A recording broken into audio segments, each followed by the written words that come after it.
মন্তেশ্বরের কংগ্রেসের জনসভা, অধীর রঞ্জন চৌধুরীর উপস্থিতিতে আয়োজকদের দাবি প্রায় 500 কর্মীর কংগ্রেসে যোগদান। পূর্ব বর্ধমান জেলার মন্তেশ্বর ব্লকের কুসুম গ্রামের ডাকবাংলা সংলগ্ন ফুটবল ময়দানে জাতীয় যুব কংগ্রেসের উদ্যোগে অনুষ্ঠিত হলো জাতীয় কংগ্রেসের এক প্রকাশ্য জনসভা। পশ্চিমবঙ্গে এসআইআর প্রক্রিয়ার নামে প্রায় 27 লক্ষ মানুষের নাম ভোটার তালিকা থেকে বাদ দেওয়ার অভিযোগের প্রতিবাদে এই জনসভার আয়োজন করা হয়। সভাস্থলের শুরু থেকেই মানুষের ব্যাপক উপস্থিতি লক্ষ্য করা যায়। মাঠ জুড়ে কর্মী সমর্থকদের ভিড় জনসভায় আলাদা মাত্রা যোগ করে। জনসভার প্রধান বক্তা হিসেবে উপস্থিত ছিলেন কংগ্রেস নেতা অধীর রঞ্জন চৌধুরী। তিনি তার বক্তব্যে রাজ্য ও দেশের বিভিন্ন রাজনৈতিক বিষয় তুলে ধরেন এবং প্রধানমন্ত্রী নরেন্দ্র মোদী, বিরোধী দলনেতা শুভেন্দু অধিকারী এবং প্রাক্তন মুখ্যমন্ত্রী মমতা বন্দ্যোপাধ্যায় সহ একাধিক রাজনৈতিক নেতৃত্বের সমালোচনা করেন। সভা শেষে আয়োজকদের দাবি, মন্তেশ্বর ব্লকের বিভিন্ন এলাকা থেকে বিভিন্ন রাজনৈতিক দল ছেড়ে প্রায় 500 জন কর্মী জাতীয় কংগ্রেসে যোগদান করেন। ব্যুরো রিপোর্ট, সুন্দর বাংলা নিউজ। কিন্তু এই প্রথম দেখলাম একটা মন্দির উদ্বোধন হচ্ছে, ভারতবর্ষের প্রধানমন্ত্রী সেখানকার মন্দির উদ্বোধন করছে, কারণ ভোট আছে। রামকে পণ্য করা হলো, রামের নামে যে আবেগ, সে আবেগকে পণ্য করে সেখানে ভোটের বাজার গরম করতে চায়। আর সেই সুবাদে সেই ট্রাস্টে আরএসএস, বিজেপি, বিশ্ব হিন্দু পরিষদের লোক প্রথম দিন থেকে ভারতবর্ষের কোটি কোটি মানুষ যারা রামকে শ্রদ্ধা করে, রামকে ভগবান মানে, তারা ভাবলো রাম মন্দির দিয়ে চাঁদা দিই তাহলে আমার অনেক উন্নতি হবে, আমার ছেলের চাকরি হবে, আমার ঘরের অসুখ সারবে, আমার ভালো হবে। তাই রামের নামে তারা চাঁদা দিতে আরম্ভ করবে। তাদের সমস্ত মনে করুন 100 টাকা রোজগার করেছে, 90 টাকা চাঁদা দিয়েছে। আর সেই সমস্ত নেতারা যাদেরকে নিয়ে চাষ করা হলো, প্রথম দিন থেকে তাদের টাকা মেরে মেরে মেরে মেরে গাড়ি বাড়ি সম্পত্তি সোনা হীরা সব দিতে গেল। এতদিন পর জানা গেল যে চুরি হয়েছে, একটা দুটো টাকা নয়, হাজার হাজার কোটি টাকা চুরি হয়ে গেছে। তাহলে রামের নামে আপনার রাজত্বে যে মোদি বলে না খাউঙ্গা না খানে দুঙ্গা, সেই মোদির রাজ্যে কত খানে বেলা হয়েছে মোদি নিজে এটা দেখতে পাচ্ছে।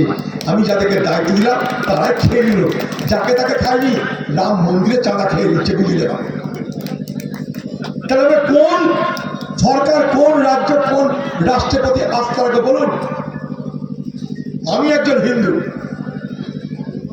ভগবান শ্রীরামকে আমিও মানে, কিন্তু ভগবান শ্রীরামকে নিয়ে ব্যবসা করি না। আর উল্টো হচ্ছে, তাই ভগবানকে নিয়ে ব্যবসা করছে, দেখতে থাকুন আপনারা। ঠিক একইভাবে আমাদের জেলায় সেখানে আবার মসজিদকে নিয়ে ব্যবসা শুরু হয়ে গেছে। মসজিদ হবে কি হবে? বাবরি মসজিদ। মুসলমানদের গ্রামে গ্রামে মসজিদের কোনো অভাব নাই। আমি জানি মুসলমানদের গ্রামে মসজিদের কোনো অভাব নাই। ঘর বাড়ি কমজোর হতে পারে, মসজিদ কোথাও কমজোর নেই, প্রত্যেকটা গ্রামে মসজিদ আছে। কেউ মসজিদ করতে বারণ করেনি, আমি তো বারণ করা কেউ না, কিন্তু সেটা বাবরি মসজিদ নাম দিতে হবে কেন? প্রশ্নটাই জায়গাটা। আর সেই বাবরি মসজিদ গঠন করতে দিবে কারা, অনুমতি দেবে কারা? আজকে সরকার। ভারতবর্ষে বাবরি মসজিদ ধ্বংস করে রাম মন্দির নির্মাণ করে যারা ভারতবর্ষের ক্ষমতা এসেছে, তাদের হাতে কেন্দ্র, তাদের হাতে রাজ্য, ডবল ইঞ্জিন, তাদের হাতে প্রধানমন্ত্রী, তাদের হাতে মুখ্যমন্ত্রী, দুটো মন্ত্রী। তারা আপনাকে মুর্শিদাবাদে বাবরি মসজিদ তৈরি করতে দেবে? বলুন, মসজিদ তৈরি করুন হাজারটা, কিন্তু নাম দিতে হবে বাবরি মসজিদ। কেন? বাবরি বললে মুসলমানদের মধ্যে দল উঠবে। কিসের দল? আমাদের মসজিদ ভেঙেছে, চল চাঁদা দিই, যদি করতে পারে। চাঁদা দিলে কী হবে? আমাদের জান্নাত মিলবে। আমি নিজে দেখেছি, মাথায় করে শ্রমিক নিজের পয়সায় মেহনত করে রোজগার করেছে, সেই রোজগারের টাকায় ইট কিনেছে, ইট, সে ইট মাথায় করে নিয়ে আসছে, নিয়ে সেখানে দিচ্ছে। চলতে চলতে বলো, চাচা আপনি এটা কী করছেন? না বাপ, এটা নিজের হকের পয়সা দিলাম, কারণ মসজিদ বলে কথা, হকের পয়সা দিতে হয়, মেহনতের পয়সা দিতে হয়। তা কী হবে এটা দিয়ে? এখানে শুনুন, বাবরি মসজিদ করতে দিয়ে করতে দিবে না, মানে ইনশাআল্লাহ সব কিছু হয়ে যাবে, কোটি কোটি টাকা দিতে হবে। তারপর কোথায়? আমাদের জেলায়, মুর্শিদাবাদ জেলায় এত লেবার আছে না, সারা ভারতবর্ষের বড় বড় শহর নির্মাণ করে মুর্শিদাবাদের সমস্ত মিস্ত্রিরা। তারা বিনা পয়সায় শ্রম দিতে রাজি। সিমেন্ট, বালি, রড কিছু কম নাই, কিছু না, স্তূপ লেগে আছে। এত মানুষ ধর্মপ্রাণ মানুষ, ধর্মপ্রাণ মানুষ হিন্দুদের মধ্যে আছে, ধর্মপাল মানুষ মুসলমানদের মধ্যে আছে। তাই হিন্দুদের যেমন ধর্মের নাম দিয়ে মসজিদ করার নামে হাজার হাজার কোটি টাকা রোজগার করা যায়, ঠিক তেমনি একইভাবে মসজিদ করার নামে ধর্মপাল মুসলমানদের কাছ থেকে কোটি কোটি টাকা রোজগার করা যায়। কোথায় বাবরি মসজিদ? আমি সেটা কি বললাম, আরে ভাই বাবরি মসজিদ নামে কখনো মসজিদ হতে দিবে না। যে বাবরি মসজিদ ভেঙে রাম মন্দির নির্মাণের নামে ভোট হয়েছে, যারা ভোটে জিতেছে তারা কি আহ্বান যে আরেকটা বাবরি মসজিদ করতে দিয়ে তারা ভারতবর্ষের হিন্দু সম্প্রদায়ের কাছে পলিটিক্যালি খাবে, কটাক্ষ খাবে? যে দিদি এটা ঠিক করছে না বলতে না, যে পালাচ্ছে সেই বলছে ও বিকাশ উন্নয়নের জন্য যাচ্ছে। যারাই কংগ্রেস দল ছাড়ছে, ভাই কেন কংগ্রেস দল ছাড়ছে? উন্নয়নের জন্য। আর এখন আবার যারা তৃণমূল দল ছাড়ছে তারা বলছে চোরদের হাত থেকে বাঁচাবে। আমরা কোথায় যাব? অথচ লক্ষ্য করে দেখুন বিজেপি কিন্তু যে চোরদের নায়ক বলে তাকে চিহ্নিত করছে, খোকা বাবুর বিরুদ্ধে কোনো ব্যবস্থা হচ্ছে না। খেয়াল করে দেখবেন, কালকে আমি দিল্লিতে ফোন করেছিলাম একটা জায়গায় গল্প করার জন্য, তো সে লোকটা আমাকে হাসতে হাসতে বললো যে সকালে মদন মিত্রের বাড়িতে পুলিশ গেল আর বিকেলে তার প্যান্ট খুলে গেল।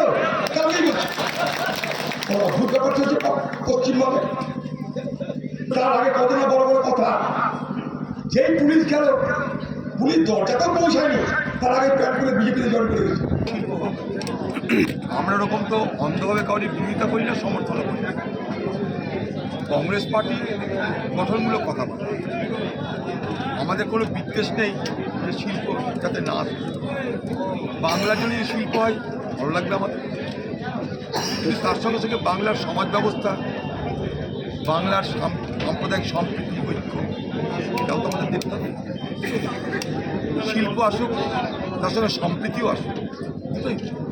দিল্লিতে সুনাম ওয়াংচুককে মানে তুলে নিয়ে অনশন ভঙ্গ করা হলো দিল্লি পুলিশ অনশন ভঙ্গ করলো সুনাম ওয়াংচুকে, কি বলবেন?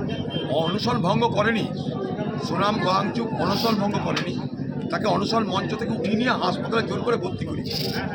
এটা একটা স্বৈরাচারী মানসিকতা। ভয় পাচ্ছে সুনাম ওয়াংচুকের মতন একটা প্রতিবাদী মানুষের আন্দোলনকে, ভয় পাচ্ছে বিজেপির সরকার। কারণ তারা জানে যে সুনাম ওয়াংচুক যে দাবিতে অনশন করছে তার যথার্থ ভারতবর্ষের মানুষের সমর্থন আছে। তাই আতঙ্কিত হয়ে সুনাম ওয়াংচুকের আন্দোলনকে দমানোর জন্য তাকে চোরের মতন পুলিশ দিয়ে উঠিয়ে নিয়ে গিয়ে হাসপাতালে রেখে দিয়েছে। এটা কাপুরুষতা। অভিষেক ব্যানার্জির কার্যালয়ে আজ বুলডোজার চললো, একটা এই বিষয়ে যদি কিছু বলেন। আর যাই না কেন চলেছে, প্রতিহিংসা রাজনীতি হতে পারে, আবার আইনি পদক্ষেপ হতে পারে, আমি ঠিক জানি না। যদি প্রতিহিংসা রাজনীতি হয় আমি তার প্রতিবাদ করি, আর যদি আইনি প্রক্রিয়া হয় আমি তার প্রতিবাদ করে লাভ নেই। কারণ জবরদখল, লুট, কেড়ে নেওয়া এগুলো তৃণমূল আমলে শিখেছি আমরা এই বাংলায়। সেগুলো যদি প্রতিফলন ঘটে তাহলে কোনো করার নাই। যদি প্রতিহিংসা রাজনীতি থেকে এগুলো হয় আমরা নিশ্চয়ই তার প্রতিবাদ করি, যে এটা হওয়া উচিত নয় বলে মনে করি। কারণ কোনো দলেরই উচিত না প্রতিহিংসা রাজনীতিকে মত দিতে হবে।